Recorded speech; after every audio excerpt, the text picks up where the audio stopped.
ఈరోజు మనం తల్లి గర్భంలో నుంచి ఈ భూలోకంలో వచ్చినప్పుడు మన వెంట ఎవరు లేరు, మనం పోయేటప్పుడు కూడా ఎవరు ఉండరు. కానీ ఆ తల్లి నేర్పినటువంటి విలువలు మానవ జన్మకు సార్థకత చేకూరే విధంగా మనం పనిచేయాల్సినటువంటి ఆవశ్యకత చాలా ఉంది.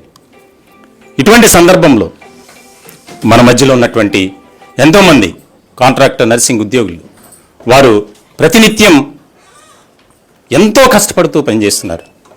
అలాగే మా మధ్యలో మా ఛానల్లో పనిచేస్తున్నటువంటి వారు కూడా ఉన్నారు. వారిని కూడా ఒక మహిళగా గుర్తించి వారి సేవలను మనం గుర్తు చేసుకుంటూ దానికి సంబంధించి ముందుకు వెళ్ళాలి. ఎంతోమంది ప్రత్యేకమైనటువంటి కార్యక్రమాలకు హాజరవుతారు. హాజరై ఆ యొక్క మహిళా దినోత్సవం రోజున ఉపన్యాసాలు చెప్తారు. మహిళను పూజించుకోవాలి, మహిళ లేనిదే మనం సమాజంలో లేం, సమాజానికి విలువ లేదు, కాబట్టి మహిళను పూజించుకోవాలి అని ఎన్నో పద్యాలు, గీతాలు, ప్రత్యేకమైనటువంటి సందేశాలు చెప్తారు. అది కేవలం ఆ రోజుకు మాత్రమే పరిమితం అవుతుంది. మరి ఇలాంటి సందర్భంలో మనం ఖచ్చితంగా వారిని జ్ఞాపకం చేసుకుంటూ వారి యొక్క సేవలను మనం గుర్తు చేసుకోవాలి.